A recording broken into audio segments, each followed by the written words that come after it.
Good evening, everyone. Welcome back to the Landsburg and Great Western Railroad.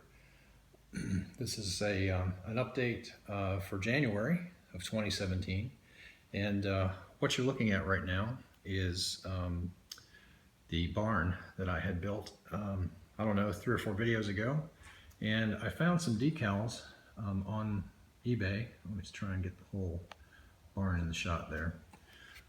Chew male pouch tobacco. Treat yourself to the best.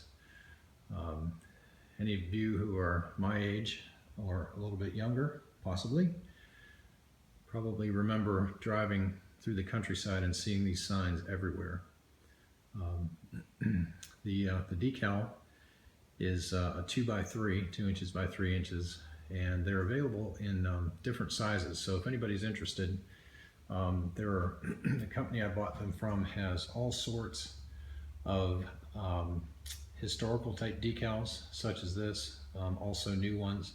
This one is weathered. Hopefully that's showing up well in the video. I just finished putting these on here, so they're not dry yet, but the technique to finish that off is to cover the whole decal with dull coat. So I'll probably end up doing that tomorrow evening once I'm sure they're dry. I got 2 decals for, I don't know, $4 I think. So there's one on this side and one on the back side as well, or the right side, I guess. And I'm toying with getting one more, especially for those of you who traveled through the Southeast recently or in the past. There is an attraction in Chattanooga called Rock City, and you'll see everywhere barns with "See Rock City" painted on the roof. So I may try and find one of those. I haven't been too successful trying to find a decal. I have seen several signs, you know, on the internet that I could capture, but I'm not sure if it's not a decal how well it would go on there. So I want to make sure I, don't screw it up. Second thing I did earlier this evening was I weathered. Let me just see if we can pick the camera up here. I weathered both sides of the roof. Really just took some sandpaper and lightly rubbed it across there. And turn it around here. Let's see if I can zoom back out. Sorry about that. So it came out pretty well. I had some emery cloth, so just a real light brushing with the emery cloth. You can kind of see. Not sure how well that's showing up. Let's try and get it around this way. That's better. So I was spent most of the evening here cleaning up the layout. It had just it accumulated a bunch of stuff for me laying track. And one of the reasons that I'm trying to do this tonight is that I've been invited to be a guest on the upcoming YouTube Model Builders live show, which is a week from Sunday. So I wanted to at least have the layout kind of cleaned up and some buildings positioned around so that I could show where things are going. So for those of you who may not be viewers of that live show, it's done once a month. Big Bill Graham out of Brooklyn, the Catastrophe Railroad, South Brooklyn Railroad, I believe is his YouTube channel. He and Barry Rozier are kind of the 2 principals that take care of putting that show together. I was on the inaugural show, I guess we'll call it the inaugural show, about 2 years ago, and the first anniversary show as well, which I think was a year ago, June. So I guess they're coming up on 2 years with that. So it's been very successful, and the guys do a great job of featuring different types of layouts, different subjects, and such. So anyway, while the layout's kind of cleaned up, I'll take you around, give you a tour, show you where things are. I've kind of got stuff,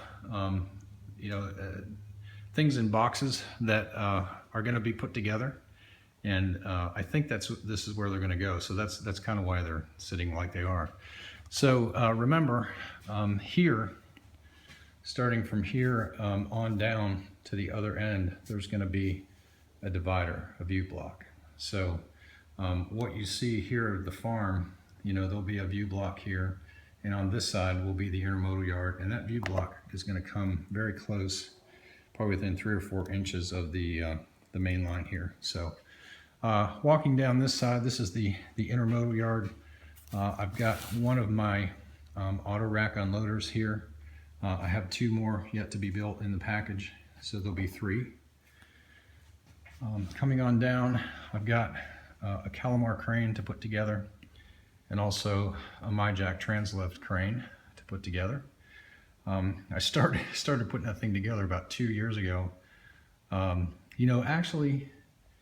Actually, I bet it's 5 years ago, because I think I was still had the layout in the garage when I got that thing. But anyway, so this is the intermodal yard here. It's a 2-track intermodal, and with trailer storage beyond that 2nd track up to the view block. And if you remember the layout plan, this is the section we're talking about right here. So there's about 9 inches worth of room between this track here and the view block, which will be in the back. So, and you can see that I've got a Y switch here, which will feed those 3 unloading tracks. And I think I mentioned this before. This is the turnout I forgot to put in. I got so excited about laying track one night, I forgot this turnout. It's how the trains get in and out of the intermodal yard without having to back up. So I've got to put that in, got to cut that track out. So we'll look at this. Now this, again, those 2 buildings are going to be on the other side of the view block. I picked these things up at a train show, just kind of on a whim, just to see what I could do with them, kind of weathering them. It's a 1950s motel and a car sales. Kind of small town car sales, and like the no-tell motel kind of thing. So my wife happens to have some pink spray paint that I'm gonna paint that in. Probably do pastels, pink walls, maybe light blue doors, that kind of 50s thing. And then the auto sales. So back here in this area, I'll probably have a road coming down through here that maybe crosses the tracks and goes up past the farm, and maybe have just a few little buildings and such here. So back to the intermodal yard, you can see all of the turnouts that I have in here. Back down there, the track that's kind of in the center that comes off of this turnout, I'm not really sure what I'm going to put down there. So I've got the turnout in, and I have the track just positioned, so you can kind of get an idea of, how that's going to be in there. The view block will go just to the left of that. On the other side where you see the alcohol, I've got the last sections of the track glued down there, so I do have 2 complete loops now. But way back there in the corner is the propane facility. Those tanks and such are not positioned where they'll go, but they'll be in that area. Where you see the silo and the shed, there'll be a lumber yard there. I've got a town to put in across the way there. I'm not sure about those buildings, whether they're going to stay where they are or whether I'm going to make them background buildings. I'm sorry, not background buildings, but low relief. So they may be only, an inch or so thick. Right now they're probably, I don't know, 3/4 of an inch from the main line in the back. My thought was to maybe, obviously model the sidewalk in what appears to be part of a street in front of those, and then as we come down to the left of those buildings, widen out the street and put some of the other town buildings that I have. Back down here is a train station. I think I showed that in the last video. You can see the siding in there for the train station. Coming down here, again, I'm sorry to jump around, but it's easier than running around the layout. So I've got a turnout here, which is off of this outside main, which is going to come down, and there's going to be a grain facility here. I've got these two Concours buildings, the storage shed and elevator, and also the silos, and then I also have this other silo building in the back. So I'm not sure which of these is going to be rail served and which will be truck. Maybe they'll both be rail, and once I get them built and positioned, I can kind of see where they go. I may be putting a turnout or two here so I can have multiple tracks. Back over there in the corner are just a couple of buildings that are sitting there. They're not actually going to go there. One is the freight terminal, which I think those of you who have been with me for this build probably remember that freight terminal. It's got the interior in it, and that little shack down there is kind of a little out of the way freight station, a freight forwarding station. Here I've got a yard tower. This is at the end of the main yard. So what we're seeing here are the two leads, and then there are 5 yard tracks. On the outside, right next to the tower, there's a turnout and a very long lead, which will go into one turnout here. And this track, which will come off of the turnout, is going to run way down in here. And I'm going to steal something from Derek Glass from Keystone Central. He has a siding which he can actually use as a program track. So I'm going to wire this up with an isolating switch, double pull, double throw. So I can make it a program track if I throw the switch one way, and it'll be a siding if I throw it the other way. It'll be isolated with plastic rail joiners from the rest of the layout. There'll be 2 tracks next to that one, which are these 2 here, which will come down and feed an engine facility. I have the Pike Stuff 2-stall engine facility, which I don't know if you can see that or not. There it is. And then behind that, or possibly attached to it, I haven't decided yet, is kind of this miscellaneous building, Pike Stuff again. And then I have this other one that I made out of cardstock. Don't know if you remember that. That was way back a couple of years ago on the other layout, which had no name, but I had some cardstock buildings on that, so I may put it somewhere. And then I have another yard tower. I hope these shots are coming out because I'm doing this blind, which will be at this end. I don't know what I'm going to put down on this end here. If anything, I do have a fairly large area here, so maybe a road or something, maybe an overpass coming through there. Road comes on, goes off. Back over here in the corner where I've had the barn sitting for a while, I'm thinking about doing a tunnel and mountain. So the entrance to the tunnel will be about in here somewhere, probably about 8 inches, 8 inches from here, double tunnel portal. And the exit will be right here, just before it comes into the bridge. So sorry about the fast movement on the camera. But I'm pleased with everything so far. I have been testing the track as I put it down. You can see I've got a long string of auto parts boxcars on here right now that I've been testing the curves with. Something else I stole from Derek is his technique for super elevation. And I don't know if I've addressed that yet. I gotta get this weight back on here, sorry. But how Derek does that, he takes some masking tape, and you can see it here, 1/2 inch wide masking tape, and lays it on the outside edge of the curve right onto the cork road bed. And I've got 6 layers in here, which is the same as what Derek uses. And it looks pretty good. I had to come back and trim off some of the tape. You can kind of see it in there, and I've got to come back and put ties in here yet as well. But it gives it a fairly good slope. I don't know if it's going to show up Let me pause here for a minute and get a car so we can kind of see the elevation in All right, network. So I hope this is showing up on the camera. Try and get in here and hold the camera steady. That may be too close, but you can see possibly that there is quite a bit of lean. Maybe if I got behind it. Let's see here.